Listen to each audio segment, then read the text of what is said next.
Hey there, school counselor. Welcome back to another episode of the School for School Counselors podcast. I'm so glad you're back here with me for episode number 98. If you can believe it, we're almost to episode 100, and that's all thanks to you and helping spread the word about the podcast. So thank you so much. Who would have ever thought we would have made it this far? Crazy.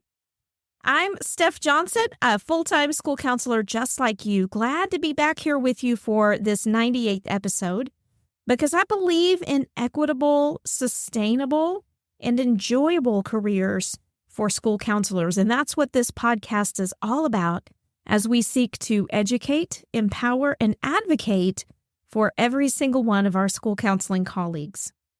This week, let's discuss something that we're seeing a lot in social media as of late. We're nearing the end of a school year.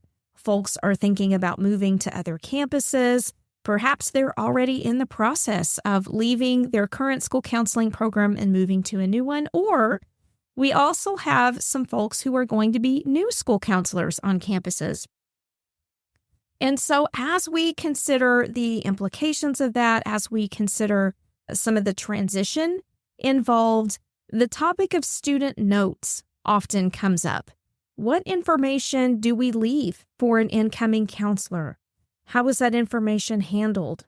How much information is too much? And how can we ensure that we are respecting confidentiality and not violating ethics or even laws? So that's what we're going to be talking about in this podcast episode. How to abide by FERPA guidelines, what best practices for student records look like, what are the ethics of sharing information, and what are the differences in the kinds of documentation that you might have regarding students. Because if we have a clear understanding of these, we're going to make sure that we're not only in compliance with our mandates, but we're also doing our due diligence in protecting student privacy. Now, a caveat here, I am not a legal expert. I'm not an attorney. I'm not a lawyer. I'm not anything within that realm. I'm just sharing information per my experience and per my understanding. So I want to really encourage you as you're listening and considering the information I'm providing in this episode, lean on your professional school counseling association, lean on some of the publications of the American School Counselor Association, peer-reviewed literature, and such. Those are going to be incomparable resources for you, and we're going to direct you to those in the notes for this show. So you can just click the podcast description in your podcast player, and all of those links will be right there for you to go check out. Now, the first thing that we probably need to talk about are the differences between clinical notes and school counseling notes. Without fail, there's a lot of confusion between these two. They're often conflated, meaning we try to make them the same thing, but they're really not. And so we need to really understand the differences and the nuances between clinical notes and school counseling notes because they're not the same thing. Clinical notes are detailed records of therapeutic sessions. So here we are already. We don't provide therapy as school counselors. We don't provide diagnoses. We don't provide treatment plans. And we don't write session progress notes. So typically, we would only be doing these sorts of things if we were working in the capacity of a licensed mental health professional. If you are employed as perhaps an LPC on a school campus, if you're contracted by an outside agency, and if you're providing longer-term consistent therapy for students, you might be keeping some clinical notes on them. But that's a whole other ball of wax on that side of things. It is not appropriate for the discussion here. The discussion today is revolving around those who are filling a school counseling role on their campuses. Because we are not subject to HIPAA compliance, we are not working within a practitioner model, and we don't have to demonstrate continuity of care or criteria for accountability. It's just a different ballgame. However, when we are trained as school counselors, a lot of us are trained alongside of clinical counseling students and perhaps are trained as though we are going to be entering that world. And so the notes conversation feels a little strange, right? It feels a little gray rather than black and white. And so that's why we're really diving into this detailed list of differences between clinical notes and school counseling documentation. Again, we don't provide diagnoses, we don't write treatment plans, and therefore we don't need progress notes. What we sometimes do as school counselors is capture information in the form of what we call memory aids. So memory aids are brief notes that help us remember interactions or important details with students. They might remind us about the student's preferences, dates that we met with them, perhaps some cursory follow-up ideas, but they're not as formal or detailed as clinical notes. And they're not intended as formal documentation. We should not be including sensitive information or confidential information in these memory aids, only strictly what is needed to help us remember where we were the last time we spoke with a student. It's super important that we keep this documentation separate from the student's official educational record. We don't ever want them to be misused as formal student records, and we want to protect student privacy and still comply with FERPA guidelines. This is explained in different ways within different contexts, but my primary understanding of notes versus memory joggers is a couple of things. Number one, if we provide any identifying information about a student in our notes and they are somehow accessible by other people, it becomes educational record. Memory joggers are just going to be those brief little tidbits that just help you remember, say, oh yeah, I do remember what they were talking about now.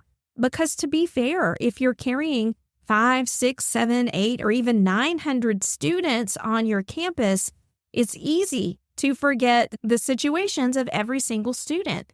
And we would love to believe that we can remember all the things all the time, but sometimes that's just not possible. So we're going to have to rely on some memory aids to get us through the process. But what we don't want to do is write down a bunch of specifics. We don't want to write down a bunch of identifying information or things that could be potentially problematic or troublesome for the student or their family on down the line.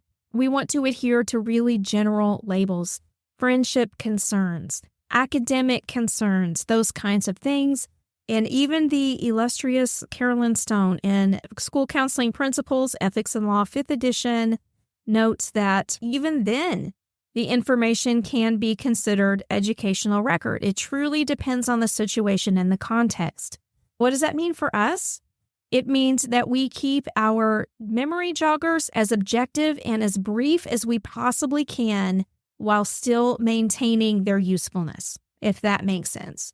If we go beyond that, then we're definitely in the educational record territory and we don't want to go there. But again, if you're not sure about what you're doing, if you're not sure that you fall within those guidelines, seek consultation with people who understand these things. Seek the advice of your professional school counseling association. They often have legal assistance you can call and ask. Seek consultation with the supervisor or with district-level counseling support. Anywhere you need to go to make sure that you understand how and where you're operating in the context of student information. So you can see how this gets really involved. It gets tricky and sticky, but you know what? As long as we're seeking to work with integrity, we're usually going to be okay. So read up on it. Educate yourself about FERPA requirements and recommendations. Join our mastermind where we are always talking about these kinds of things to further our own professional knowledge and make sure that you're relying on the information and guidance of your professional organization as well. Because this is tricky to understand. Like I said, it's not black and white. There's a lot of gray area in these documentation conversations, so we want to be careful. FERPA, which is the Family Educational Rights and Privacy Act, was enacted to protect the privacy of student education records, and it applies to any public or private school that receives federal funds.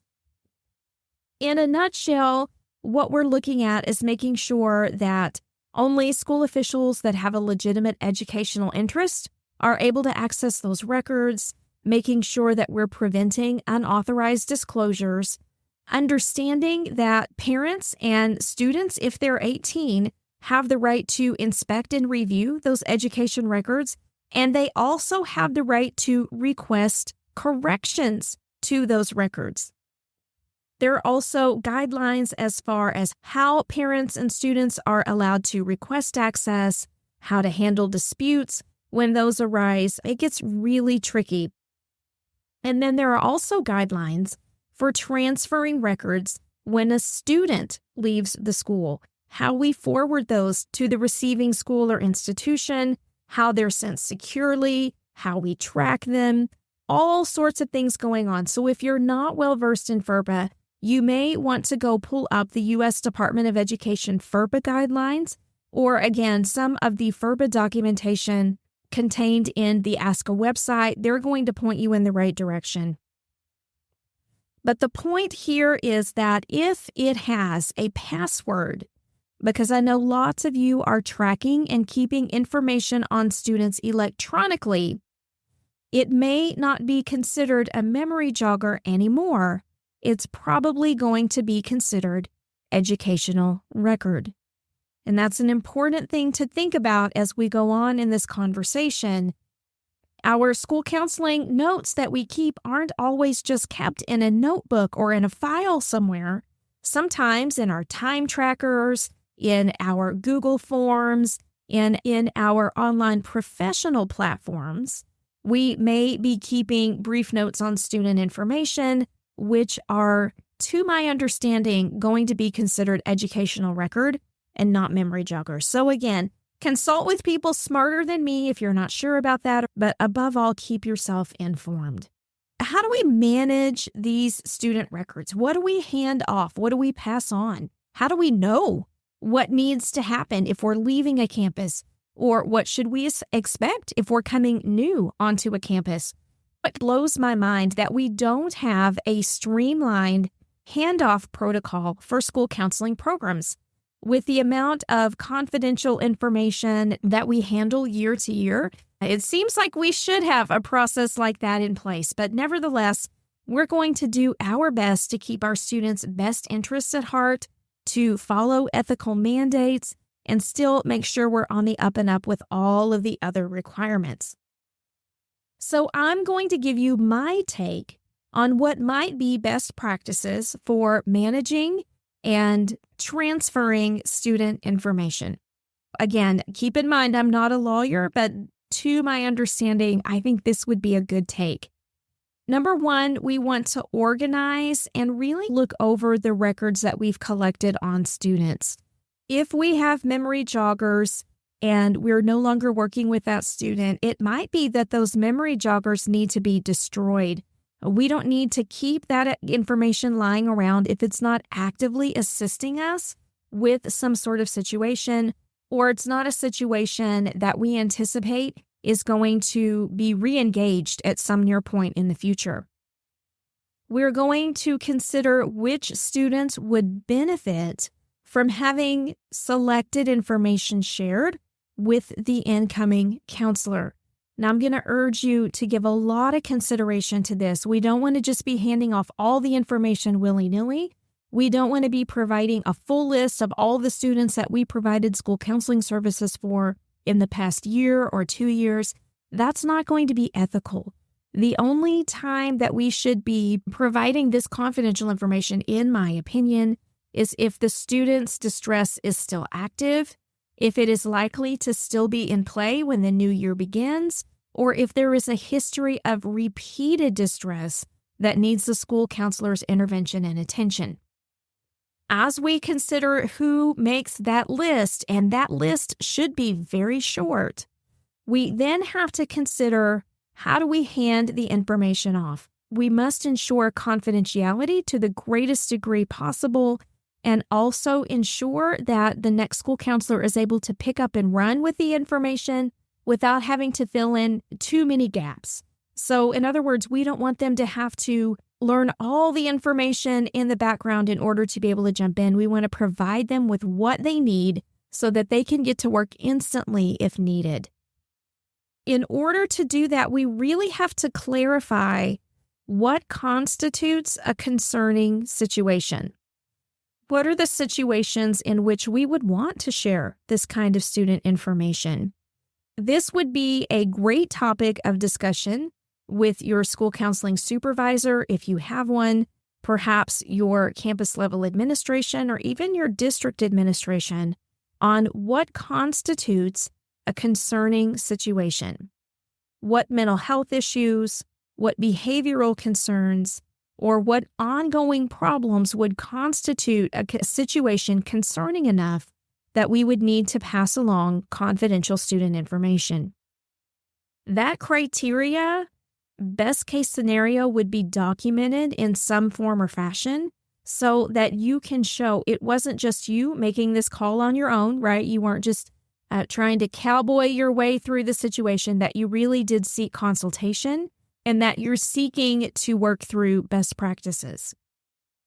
So ongoing or severe mental health issues might be included in this, such as depression, anxiety, suicidal ideation, chronic or severe behavior problems that disrupt the learning environment for other students or pose a risk to the student themselves or the students around them, or significant and consistent academic difficulties that you suspect may have some underlying issues or need some very specific interventions. And you know that because you've been working with the student, you've been testing things out, and there are certain things that do not work, but you have identified some things that are helpful. Those would be good pieces of information to pass on to your next person. As part of determining this criteria, you might have also a candid and documented conversation about parental considerations and legal considerations. You're going to want to check the ASCA ethical standards when you're considering this, the peer-reviewed literature, as well as the FERPA guidelines to really determine what you're going to release and how. We've got to remember that we only want to share information that's relevant and necessary. And often that means we're going to need to at least attempt to get consent from the student or sometimes the parents whenever possible. As an example, you might ask something like, could I share a little bit about what we've been doing here at school and why we're doing those things so that this student doesn't have to start all over again when the new school counselor arrives? And give the parents or the student the opportunity to say yes or no, then respect that decision. And sometimes it's hard to respect that decision. It's difficult to accept the fact that perhaps the parents don't want the information being shared. They want the student to start with a clean slate. Sometimes they're fearful of someone else knowing what's going on, and we've got to respect all of those situations. Also, I will challenge you to consider transferring this information not on paper, because we don't want it to become part of educational record, even inadvertently, but perhaps doing so by phone or in a meeting in person with the next counselor, where they can create their own memory joggers aside from educational record. You can learn more about this in School Counseling Principles, Ethics and Law, 5th edition by Carolyn Stone, the ubiquitous Carolyn Stone of the American School Counselor Association. She has a huge volume of advice and insights on legal issues in school counseling. I'm referring to the 5th edition, page 100, if you want to go check that out. It's an interesting discussion, but if you are able to do so in handing off records through just a summary or a quick briefing, try to do so by phone or in person whenever possible. If that's not possible, then you want to make sure that you are somehow ensuring the confidentiality of the information that you're putting forward, whether that's encrypted files, whether that's some sort of secure handoff method. You've got to determine the best modality for the transfer. And if you can't ensure a confidential transfer, you might need to rethink sharing any information at all. ASCA Ethical Guidelines A12A, B, C, A3B, A6A, A13C. There's all kinds of ethical guidelines pertaining to student records and communication of information. And I'm sure there's even more than the brief list that I jotted down. So make sure that you're really thoroughly educating yourself on those guidelines and that you refer to them often, because no matter how long you've been school counseling, you still need to be looking at those. You still need to be refamiliarizing yourself with them and keeping them at the front of mind in everything that you do. So when I consider the possibility of providing student information to an incoming counselor in a school counseling program, I like to think of it through an acronym of CARE, C-A-R-E, CARE, where C stands for consider and communicate. This is where we would determine which students need the most continuity of support. Who are the high flyers? Who are your frequent visitors? Who are the students who are frequently in distress or in crisis? Those are the ones that are probably going to make this list. And you want to communicate with the student and with their parents about the fact that you're leaving and someone new is going to be coming to take your place. The importance of sharing certain information for that student's ongoing support, and then seek input and consent. If you're not sure what information should be shared, or you're having trouble with this conversation, seek consultation. Don't try to do this on your own if the muddiness starts to feel like quicksand, because we don't want you to feel like you're getting pulled down. We want you to be able to do this feeling like you're doing it with integrity and understanding, and that you're doing it on the up and up. All right, so C in CARE stands for consider and communicate. The A stands for align. And when we talk about aligning, we're talking about guidelines. ASCA ethical standards, which we've talked about a ton in this episode. FERPA guidelines, which we've also discussed quite a bit, but y'all, there's so much more to FERPA than what we've talked about briefly here. But you've got to consider these to ensure that you're properly handling student records and that you're properly handling student confidentiality throughout the transfer process. R in the CARE acronym refers to records and documentation. Keep it in a secure place and arrange for an ethical handoff once you're able to transfer information. You want to make sure, again, everything's on the up and up, everything's above board, and that you've already sought the communication with parents, with students, and that you're aligned with those guidelines throughout that process.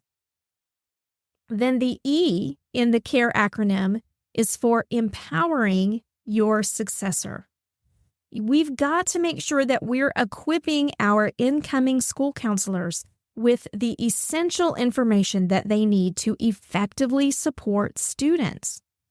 That's going to include touchy subjects like mental health, academics, ongoing interventions, those kinds of things. We have to kind of walk this tightrope. It's a balancing act between maintaining confidentiality and dignity for our students and parents, while at the same time giving our successors the information they need to be able to do their jobs, all under the umbrella of student and parent consent. So you can see what I mean about it becoming really gray. It's not black and white. It's not a simple process of step 1, step 2, step 3. We really have to think through these. So it's funny as I reflect on just hearing myself talk through the nuance of student information. This podcast episode was intended to give you some clarity and peace of mind, to empower you in these situations where we're transferring from one school counselor to the next.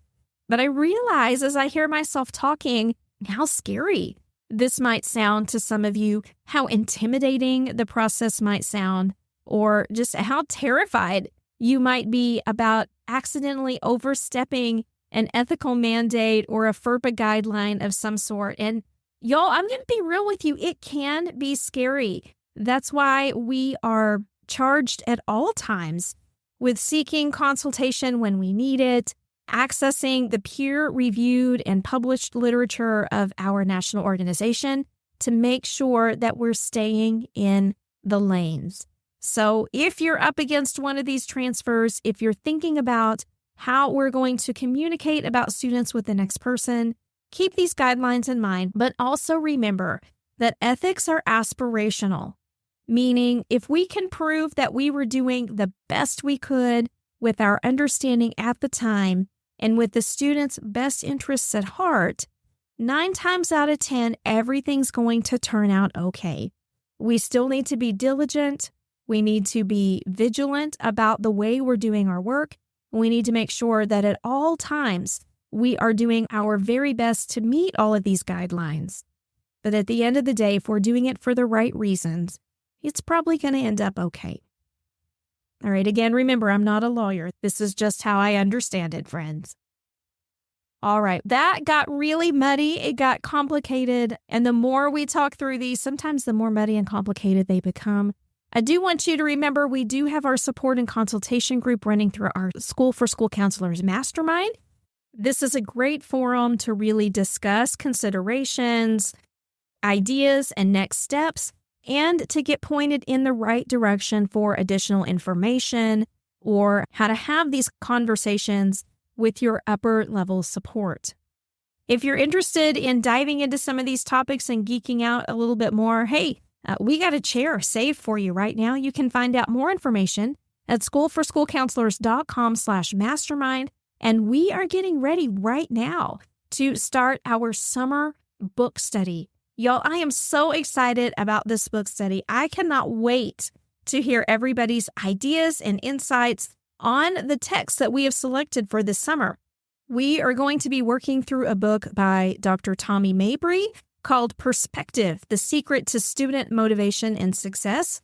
We had probably about 10 candidates for our book study up for vote in our mastermind group, and this was the text that won by an overwhelming margin. So we are super excited to be diving into this book this summer. We're going to be going through it chapter by chapter, discussing, consulting, and really considering how we can be part of the solutions for student motivation and success. And if you've been a school counselor for any length of time post-COVID, you know the student motivation is a high point of concern on almost every campus you can visit. So this is going to be a super important conversation. We can't wait to dive in, and we want you to be there with us. schoolforschoolcounselors.com/mastermind.